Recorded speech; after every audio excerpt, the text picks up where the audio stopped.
I just won season 1 of the Beast Games and $10 million, and I'm out here in the middle of nowhere. But I'm about to ruck across California, 365 miles to try to find a treatment for my son. Join me and let's find a cure.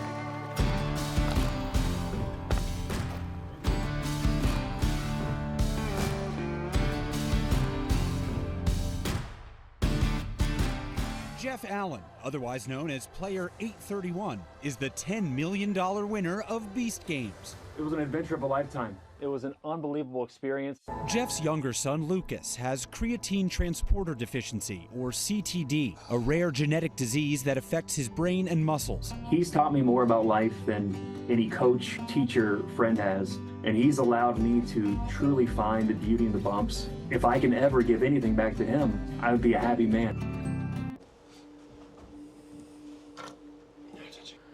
Take a little bit to get used.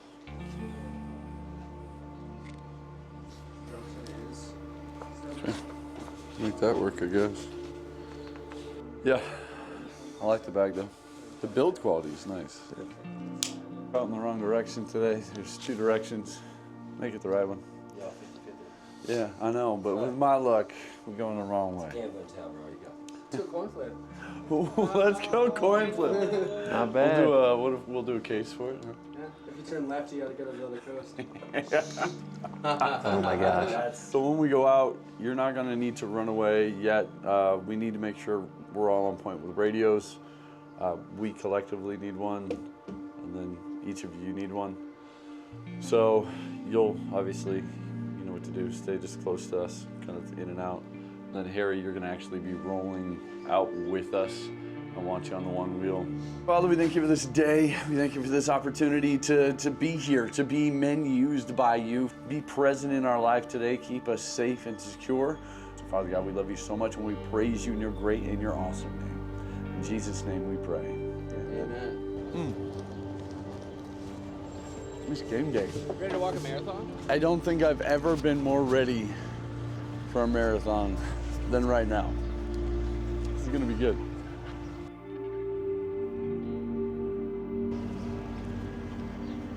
These are our mercy hours for weather, so we're not gonna make it a habit of being late to start. Yeah, just filling up some electrolytes. Let's get you taken care of, Jeremy. Today is day 1, so if we get behind now in hydration, we're just setting ourselves up for failure. We're already starting late. We still don't know what's going on with the RV, and we're just wandering off to the desert, and we don't know what's out there. So a lot of long straight roads. I don't think we're gonna quite get to Death Valley today, but that's where we're headed. Actively heading towards the hottest place on Earth.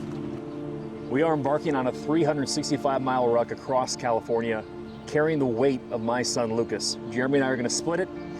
So each morning, we're gonna hop on the scale, see how much we weigh, pick up our ruck, and make sure we're carrying his weight. We do have supplies with us. We're gonna have food, water, things of that nature. So the weight will fluctuate throughout the day. So we are gonna start heavier. So that way when you see it, it's like, why are they carrying more? That's why. We wanna make sure we're carrying at least the weight of Lucas. And again, your donations and the games that we play throughout this ruck are gonna determine that. This is before we walk across an entire state. It's crazy. Period. Who can say that? All right, this is step 1.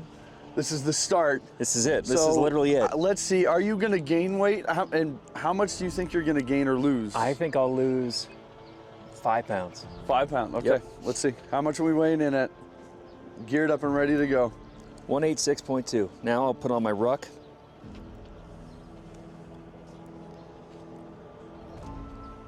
$218. Got 32 pounds. Let's see where I'm weighing in at. Woo! Let's go. 215.6. Not bad.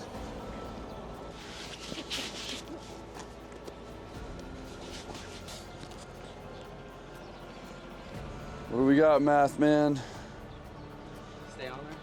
What were you, 216? You got 32 too? You think you're gonna lose 5 pounds? On this Ruck? Yeah. Oh no. Like I mean, not just today. I'm saying like the, yeah, the whole. I think probably 5 pounds.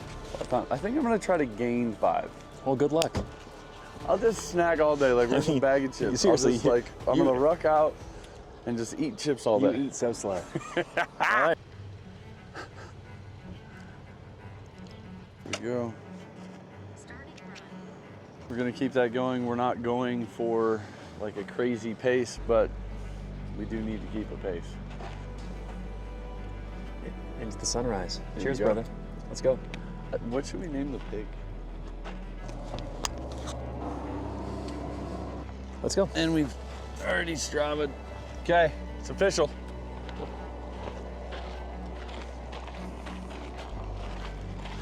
Dude, We're doing it. it's literally the start of just like another epic adventure. We're like 0.1%, 0.05% there. Yeah, this is like We're almost there. like we still don't know, I think, what torture No, I don't think lies ahead here. we really don't. Well, we've got coffee in hand to start this thing. But we're here for it. Yeah, dude.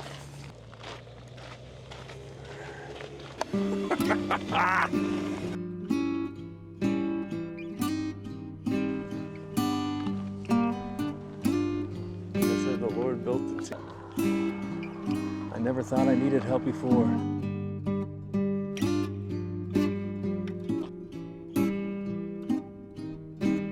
gonna refresh literally right here. Or do you want that 0.3? I say we keep it. Let's just keep it. We don't. Starting run.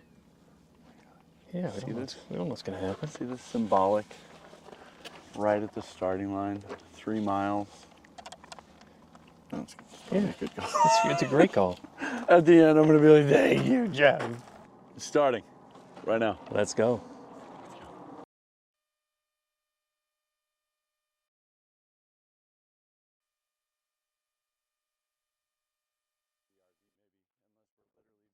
We are at our first turn. We've literally been driving straight down this endless road for the last 7.5 miles.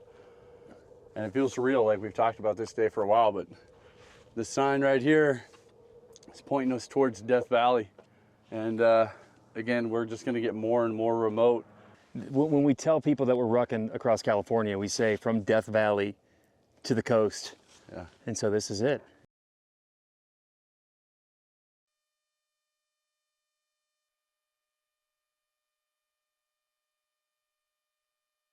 But we're 8 miles away from the lodge. All these cool little Yeah. places. Sit down. Sweet. It's almost 10 miles. Here, right here. Right here. I'll sit. First time we've sat. Ready? 8 mile mark. Oh, This is a cool, a little resting spot. kind of a random spot. Oh, That's where people rested back in the late 20s. I gotta say, I'm feeling good, but I know this is gonna be a little less Yeah, a little less than a third. than a third. It's noon or 11. It's getting hot. I mean, how easy is it just to fly by in these moments and just miss it all? Yeah, totally.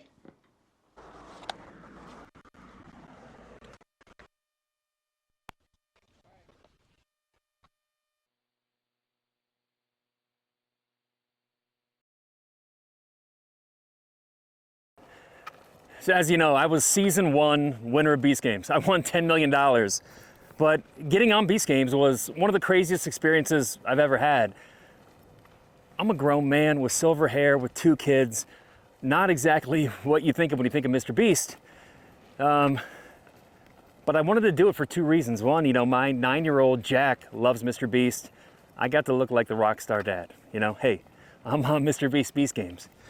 But 2, his little brother, Lucas, has a rare disease.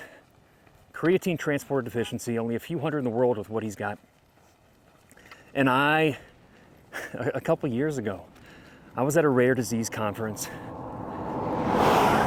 And I remember the keynote was on stage and said, hey, guess what? There is a silver bullet to curing a rare disease. There is a kind of a panacea. Everybody's at the edge of their seat, like, what is it? because all of us want to find a cure for our kids. And she said, you have to find someone who's a movie star, an athlete, a celebrity who has a child with a rare disease. And everybody kind of deflated. Because that's the reality of rare diseases. It's not big enough for academia. It's not big enough for big pharma. You need someone who's got the means and a platform to be able to push for changes, to be able to push for a treatment and ultimately a cure. So kind of that's where I started. When I thought about Beast Games, is Terry Jo Bichelle from Combined Brain who gave the keynote. Terry Jo, thank you. Can I get a platform? And for me, is gosh, Mr. Beast, the biggest YouTuber in the world, 370 million subscribers. It doesn't get much bigger than that. So here I am. I'm on Beast Games, and you know, I wanted to play to make my kids proud. I wanted to play hard, but I wanted to play fair. I wanted to make great friends. I wanted to help each other. And that's how it started in Vegas. I met amazing friends on the first day, like phenomenal friends. Got from 2,000 to 1,000. So now I'm in the Amazon Prime show in Toronto. And so I get there, and we get put on the pillars. And on the pillars, the goal was to get to the city. So for me, it's like, okay, I have to survive in advance. So Morgan 755 sacrificed herself for our row. I built the tower. Our row bribe was amazing. JMO 999, Trang. You know, we had Mark 747, Harrison, Nick, also another Mark, Jordan. Just an awesome group. So we got through that, and guess what? Made it to the city. 500 people. And it just starts to feel a little bit real. It's like, oh my gosh, like, I'm at the city. Like, next stop is the island. And we all know we're gonna go to an island. You know, Jimmy talked about it.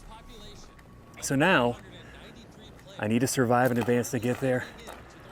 Almost, you know, I went through, you know, people ask me, like, what is your most memorable time on Beast Games? And I tell people, it's episode 2. Episode 2, when I thought I was going home. I hope you can catch. And guess what? We got out so early. I think we dropped our 4th ball and we sat there for a while. I remember hugging Julie, 696, by the way. If you're in Tucson and you want to support an awesome dog shelter, check out Julie. I remember giving her a hug, and it was like, oh man, it was just heartfelt. We were there for each other. And then I sat down next to Chris, and we were talking about what we're gonna do when we get home.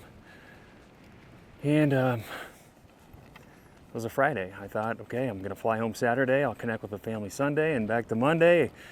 I'm back at it, back at the grind. But a miracle happened, and they reviewed the tape. The other team dropped their very first ball, and we were revived. And it was amazing. It was like amazing. And great fellowship there. We were there for each other, and we prayed for the other team as they got eliminated. But as I keep going through, I go, wow, if I'm there for people and I help people and I'm myself, I get to be myself, which is, you know, I want to be interested in others. I want to learn about other people. I want to get to know them, and I want for them what they want. And I realized, man, that's a great way to play the game. It's helping me get from one episode to the next episode to the next one. And all while I'm there, I'm missing my family. I don't get a chance to talk to them at all. We have no phone. We have no internet. We don't get a chance to call home. But thinking about my wife Jen and Jack and Lucas just gives me kind of the hope and the inspiration to keep being myself, keep stepping up, and keep helping others. So we move on. I get to the next milestone, which was the island. And I chose not to compete for it because in my mind, again, I got into Beast Games to be the cool dad, but equally as important, I wanted a platform. And a platform to be able to share Lucas's story. And kids like Lucas's story who have rare diseases, who have CTD. And I knew if I got only to episode 5, my story likely wouldn't be told. I had to keep going to where there wasn't as many contestants, where they start really doing character development. So I go, okay, I'm not going to compete for it. That means I'll be on episode 6. I think that's what I thought.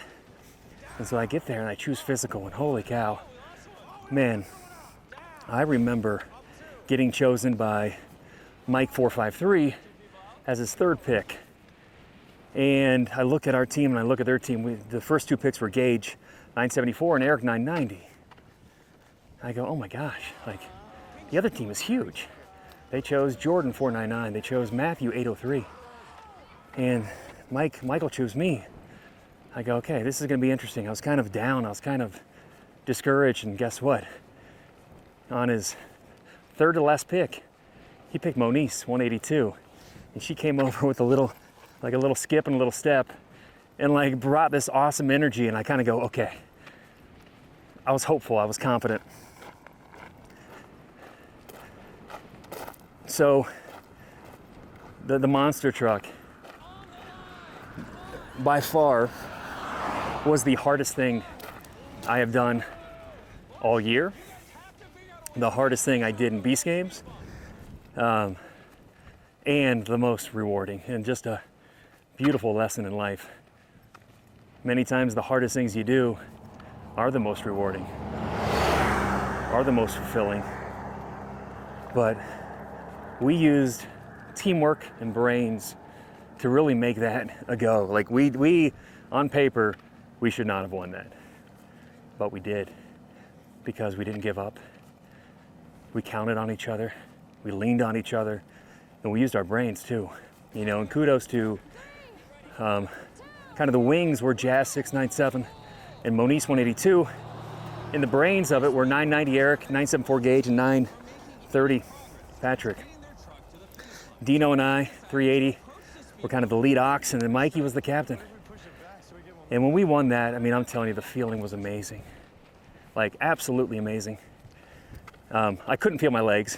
I had this crazy abdominal cramp that like Gage had to push it in, like he had to massage it.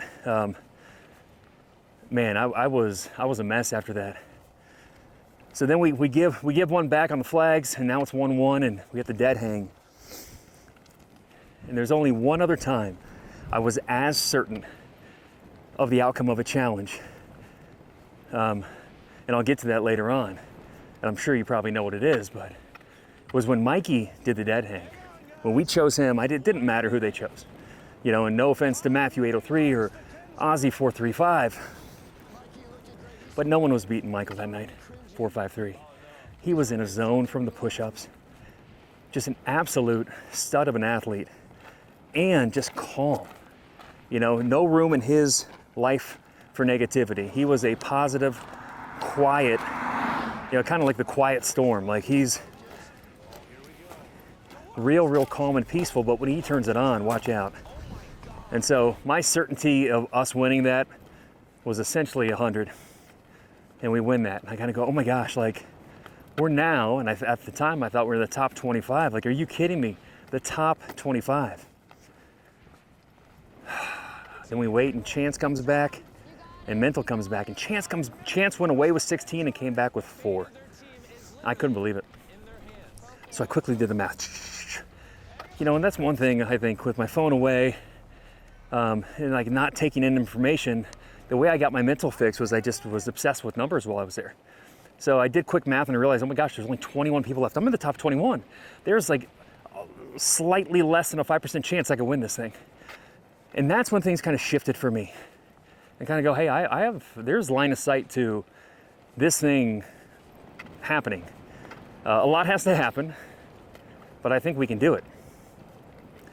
Now we go into episode 7. Fun one. We're in kind of rural Ontario in Canada. I think the city's called Wainfleet. Beautiful city. And it's the elimination train. And this is kind of the trolley problem. It's Sophie's choice. You know, someone's gonna be the captain, the maestro, and they're gonna have to decide which track the train goes down. And immediately when I saw this challenge, I go, hey, this is a good challenge to blend in. You know, I've built good social capital, I've made good friends. I don't think I'm on anybody's hit list, or if I am, not too many people's. I don't really want to have to eliminate my friend over another friend or my friend over myself. So I said, hey, blend in and let's survive and advance. And that's what I did. It was great, you know, had a handful of people in our alliance still. We lost some good people though. Lost Jazz, lost Moniz, lost 990 Eric, lost Jessica, a few others, but we went from 21 to 10. Now in the top 10. Now I can realistically say there's a 1 in 10 chance of me winning this. So I guess what I have to do. Got to keep playing the way I play. Got to keep playing hard, but also play fair and help each other. And now we go to the episode 8 and the $1 million bribe. And guess what? I mean, like, the crazy thing about the Beast Games is, in my mindset, if I played the way I played, as long as I didn't give up, as long as I didn't kind of compromise my values, I felt very confident that I would advance. And that's kind of like how I am on this Ruck, is I'm on mile 18, I think, of 365. Like, it's the equivalent of just getting through episode 1 and being in the city. Don't get me wrong, it feels awesome. But I know to achieve 365 and end up in the Pacific Ocean, like, I gotta keep going. I gotta be true to myself. I gotta be resilient. And so that's, you know, part of how I play the game. And episode 8 was a wild one. I got to see my family. I got to see Jack and Jen. When they came around the corner, you know, I know it's cliche for dads to say, hey, some of the best moments of my life were when my kids were born. I didn't really get that until it happened. And I think that's probably normal for most dads, but like when my kids were born, it was so special. And to see my wife give birth, it's just a beautiful thing. And so those memories are etched. Like, I could paint those days. But right up there with those days was this night, was when Jen and Jack came around the corner. I lost it. I still smile thinking about it. It just meant so much to me to be able to share Mr. Beast and Beast Games with Jack, and to see Jen. She looked at me. She was so proud of me that I got all the way to the top 10. And just to hug them and tell them I loved them, and to find their eyes and to lock eyes and just connect was amazing. So we spent literally no more than 75 minutes together. I think it was probably an hour. I got to show Jack all around the city. Got to show him the towers, the Feastables Cafe, the basketball court, the soccer field, kind of the stadium seating where I slept. And he got to meet Mac and Carl and Jimmy, and it was just sweet. And right after they left, we did the $1 million money grab. And that was just a whirlwind of emotions. And looking back, you know, these were times where, you know, probably the time where I lost my cool the most. You know, I don't regret anything that happened afterward, but I definitely was high on emotions from my family, and then just shocked from kind of surprised to see, you know, a friend do what he did. And again, it really wasn't about the money. You know, again, you got, you know, if you feel you got to do it, but it was, it just seemed out of character from what I was accustomed to. But that's a whole different story. So like, that was time where I got fired up, and it was mostly out of surprise.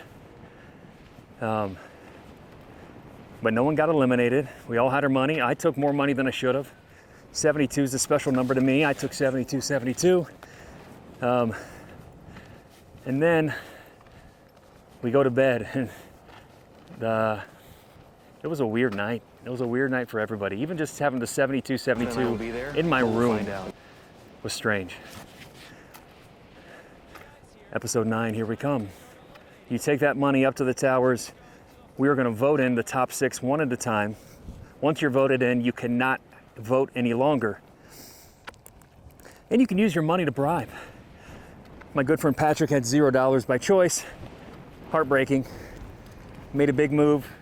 I'm not sure if it paid off. Actually, we know it didn't. But I had 72-72. I caught wind that I was going to get voted in. 3 people called me. It was great. So it sounded like everything was going in my favor. I wanted to give back what I kind of took over. So I needed to pay back 718 bucks. But I wanted to get to another kind of mystical number for me, which is 42. So instead of 718, I did $757.50. And so I gave everybody that, the 4 people behind me. That was Gage, 974, Yessie, 947, Queen, 817, and Courtney, 424.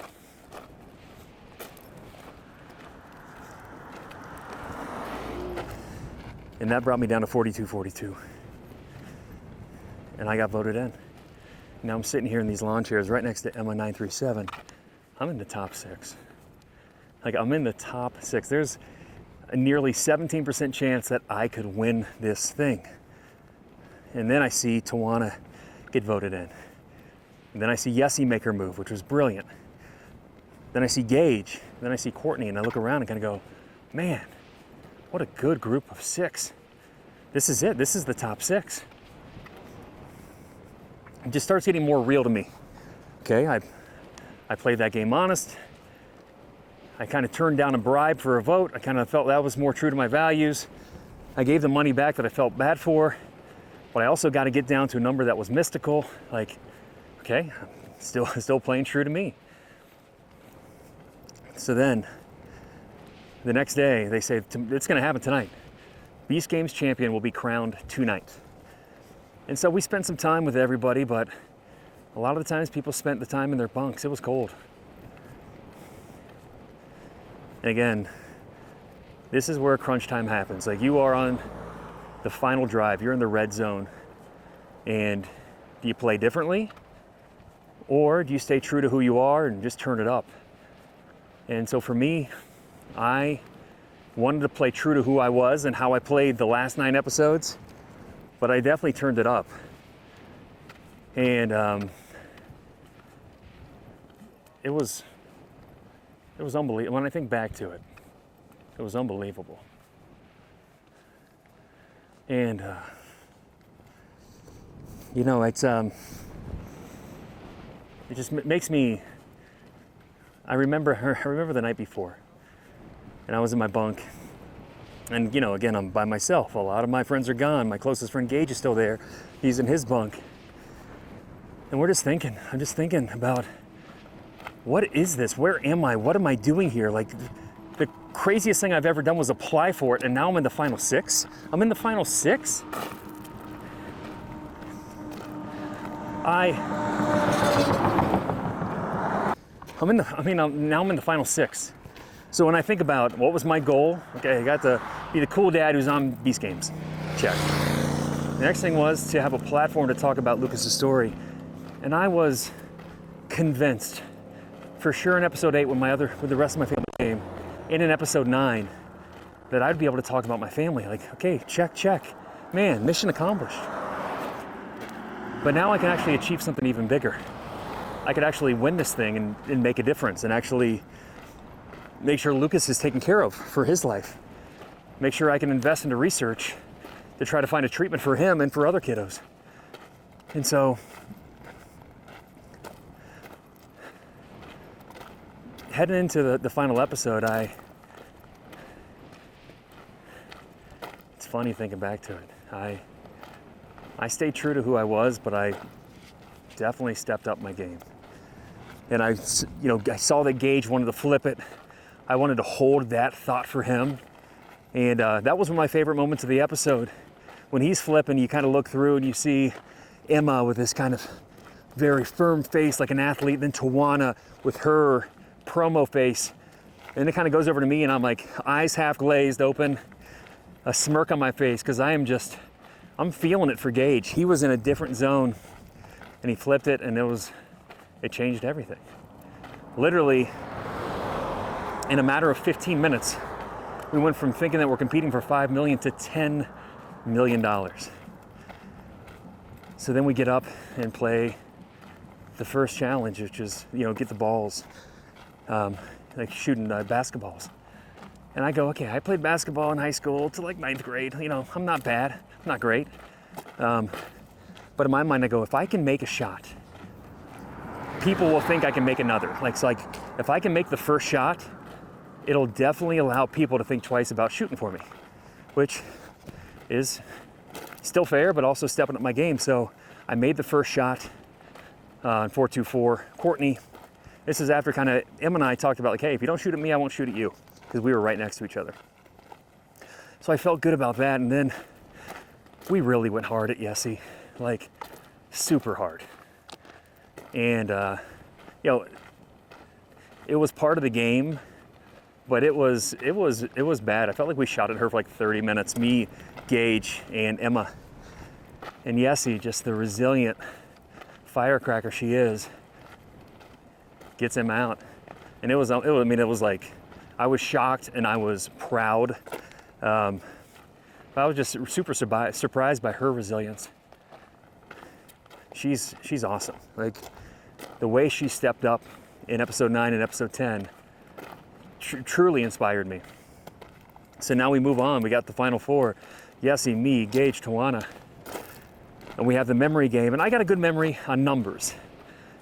Patterns, I think I might have been able to get it, but I wasn't sure.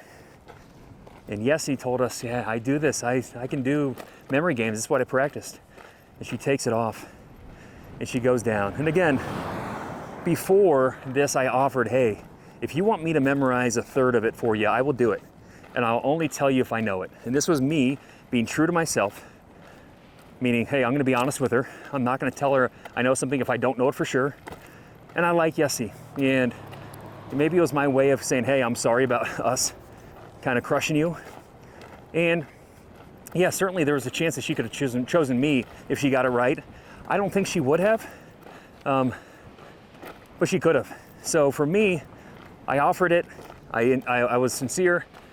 And then when we get down there, she steps in front of the wrong one. And I was like, do I tell her or not? And it wasn't like, oh my gosh, do I not tell her and let her get out? It was more of, I don't want to mess up the pattern in her head. Like, I think back to Daphne on episode 4 when she's 12, 17, 45, messing up people's numbers. I didn't want to get in her head, which would mess up her pattern. But I had to tell her. She was about to step on the wrong block, and I'm like, hey, Yessie, you're 1 over. And she was. She stepped on the wrong block. She needed to start 1 over, but she completed the pattern like a boss. Again, amazing last 2 days for Yessie. Just an absolute rock star of a person. Can't wait to see what she does in the years ahead.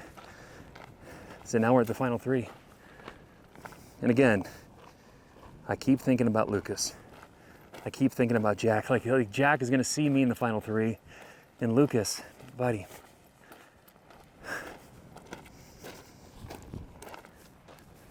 you were guiding me. I know God was with me too.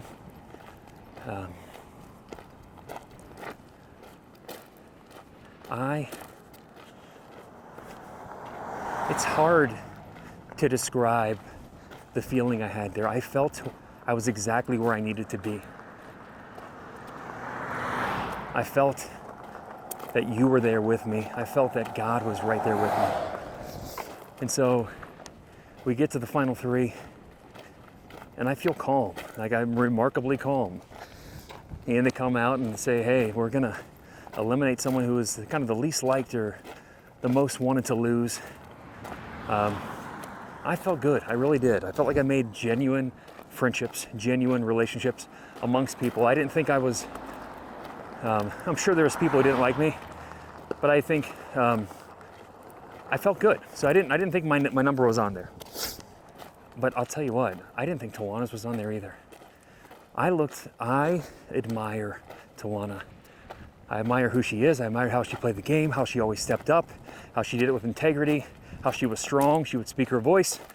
And I assumed everybody else felt the same way about me. But then again, the question was, who mostly do you want to lose? And maybe people looked at her like, hey, she's a top competitor.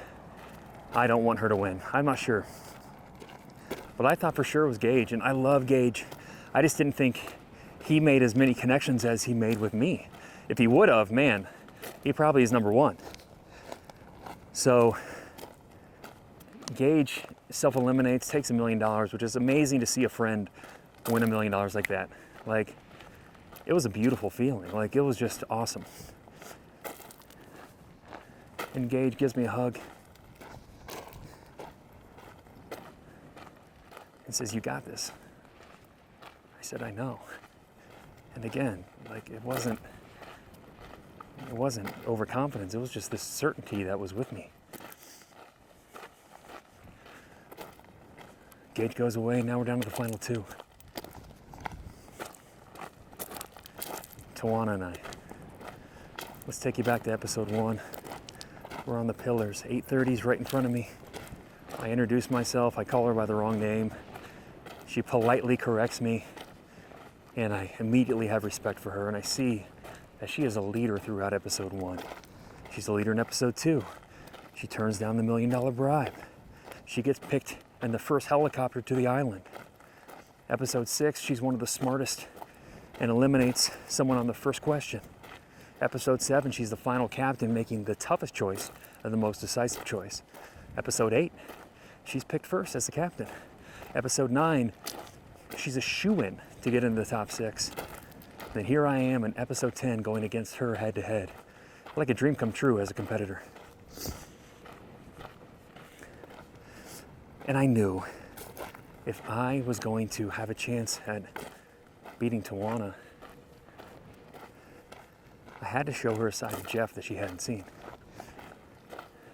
And I can be kind and compassionate, Jeff, but I can also play hard and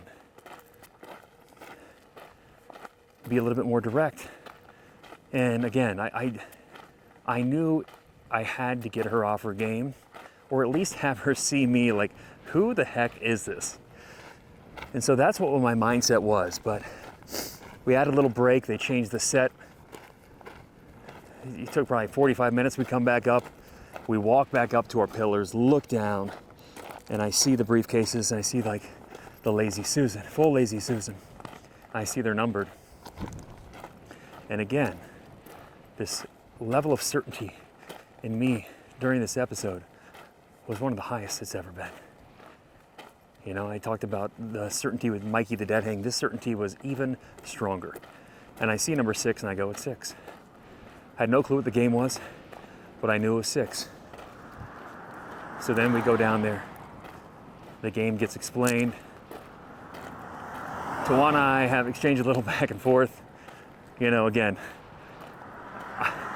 trying to offer a little intimidation, because Tawana's intimidating. She is tough. She can cut a promo. She is great with her words. She is strong and beautiful. Like, she just has this presence about her. So I try to intimidate her, and I don't think I succeeded. But I definitely got to show her a side of me she's never seen. So she's like, what is this? What is he trying to do? And rules are explained. And in my mind, there's a handful of reasons. I was chosen number 6, got key number 6, stayed in bunk number 6. We're now in the top 6. Said a prayer that has 6 words in it. And the Hebrew calendar was the 6th month. Actually, that day was the 6th day of the 6th month. The number 6 was staring at me the days before. So then we go in and we get the game explained. You can see it on John Uche's BTS. Check out John Uche's BTS, it's awesome. And Jimmy spends it twice. Might have been 3 times. 2 of the times he puts his hand on it. One time his hand is directly on the 6. I'm like, okay. Another time he spins it and lets it stop naturally. 6, right in front of me. Again, my certainty was already here. Now it's here. So then we do the coin flip, and Tawana says tails. I said, okay, well, I like tails too. And then I say, okay, but I'll let you call it. And it got heads. And I put on the blindfold, and I was on the blindfold, and I was sitting there in kind of calm, peaceful prayer. And again, not praying to win, but praying to have God with me, and praying to have Lucas with me and Jack with me, and just, you know, having my reasons for being there be fulfilled to the maximum degree. And when she said 8:31, take off your blindfold, I took it off and I just looked. Is there a briefcase on 6? And I need to clear something up. You could have put the briefcases anywhere you wanted. You could have stacked 10 briefcases all in the middle on top of each other. It wasn't fully explained in the show, but that's why there was 3 briefcases on top. Clearly she could have put the check in one of those. But when I saw there was a briefcase in number 6, I knew it. I knew it was there. And, you know, I kind of pressure tested it to see if there's anything that would tell me differently. And after playing around, I think it was number 1, number 5. I think I went up to 9 or 8. I think 8 or 9. Down to 5, and there was no reason for me not to choose 6. And I chose it, and I knew it. And again, I don't know if it's because my why was so strong. I don't know if it's because God was talking to me. I don't know if it's a combination of all of it, but it was a level of certainty that I have not had in my life until that moment. As you can see, when I opened it, I didn't even look.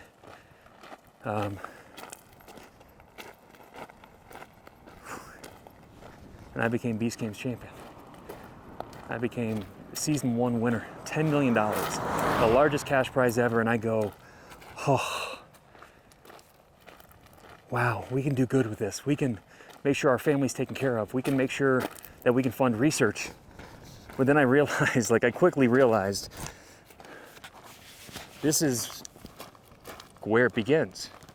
This is where the true journey begins to help Lucas and to help Rohan and to help Cadman and Devin and Xavier.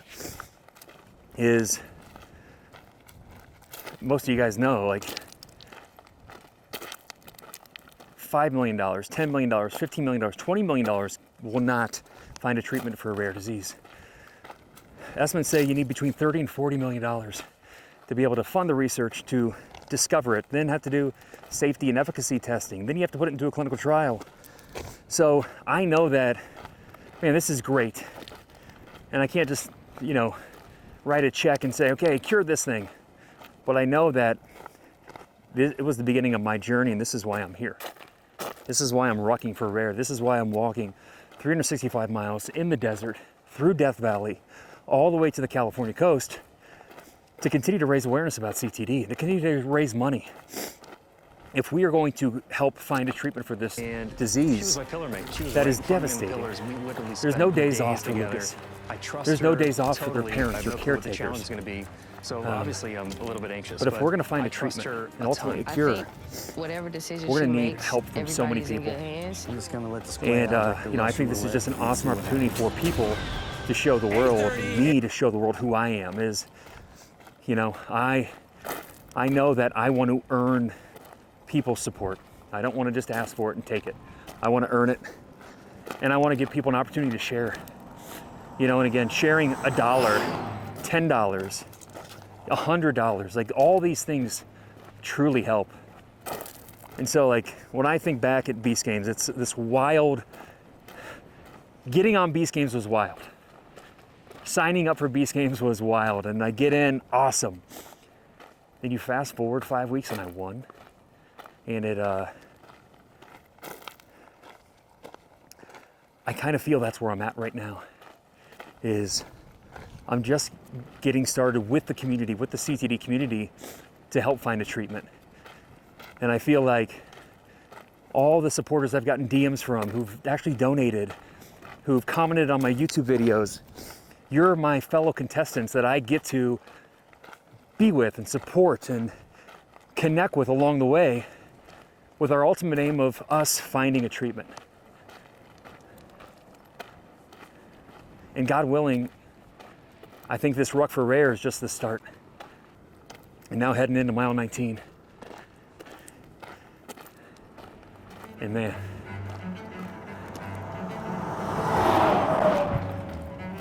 I know I got a lot more miles to go. But when I think about Lucas and Jack and Jen and the ability to help other families like ours, I will walk as long as it takes. I will walk as many miles as I need to until we find a treatment.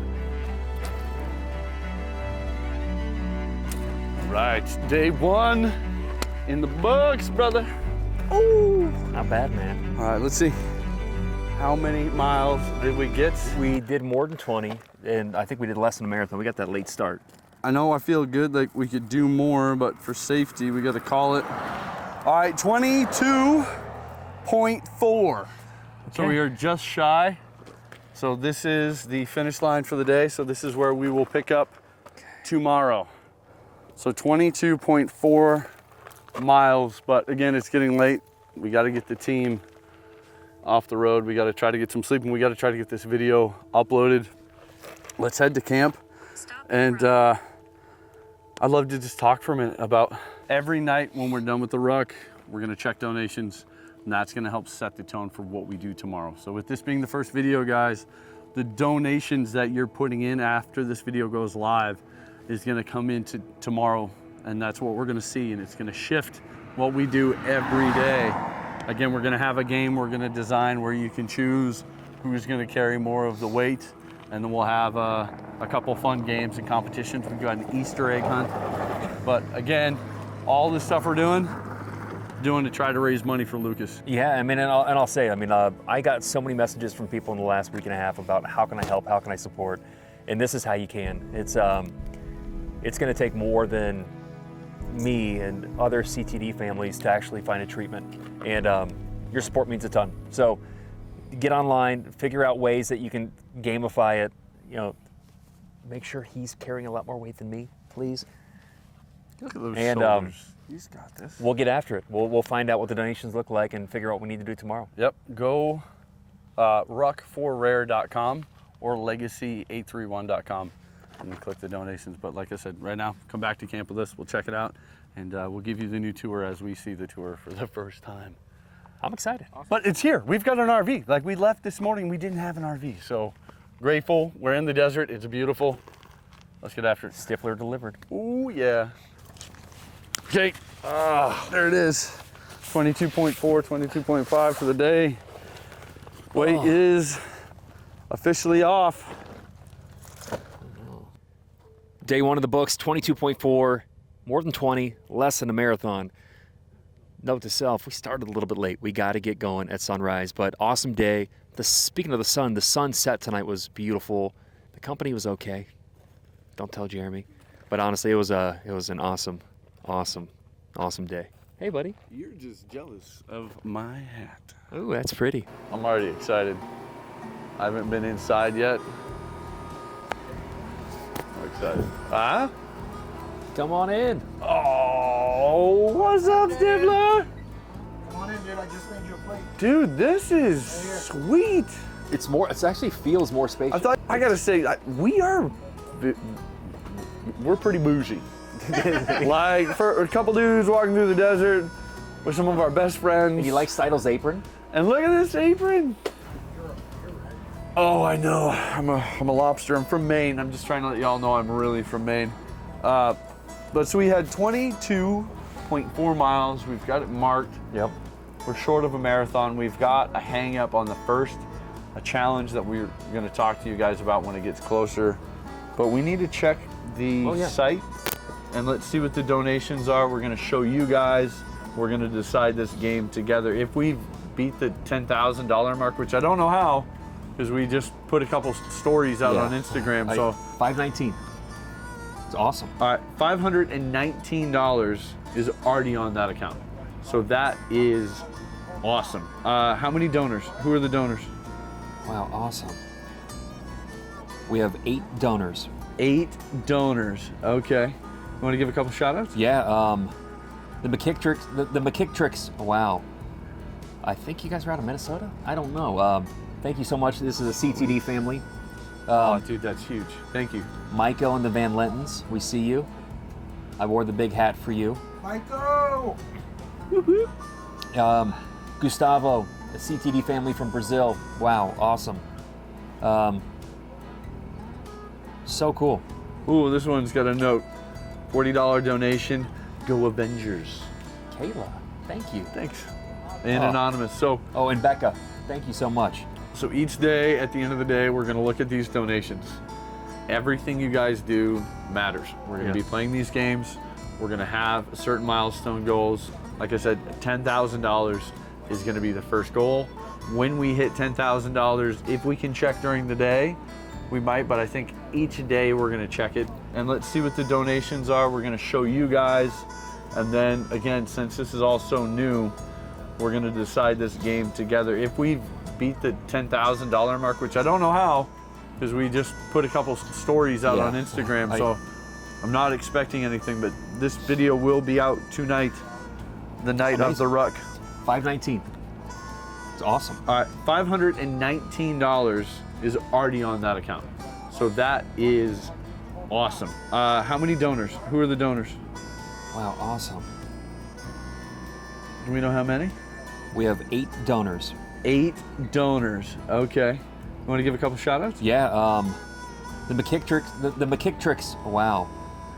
I think you guys are out of Minnesota? I don't know. Thank you so much. This is a CTD family.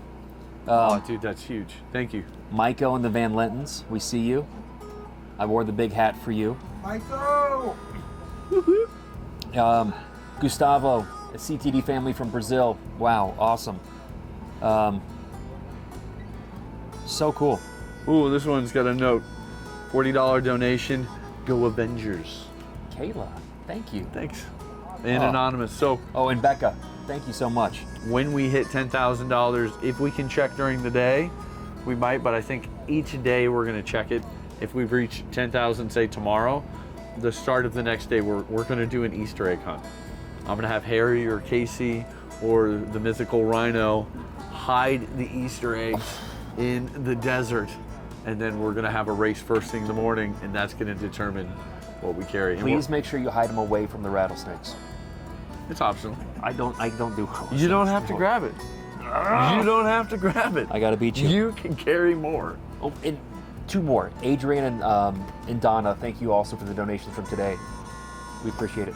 Together, you know, you can accomplish great things. If one of us is to carry this 52 pounds through this desert, it's very, very difficult.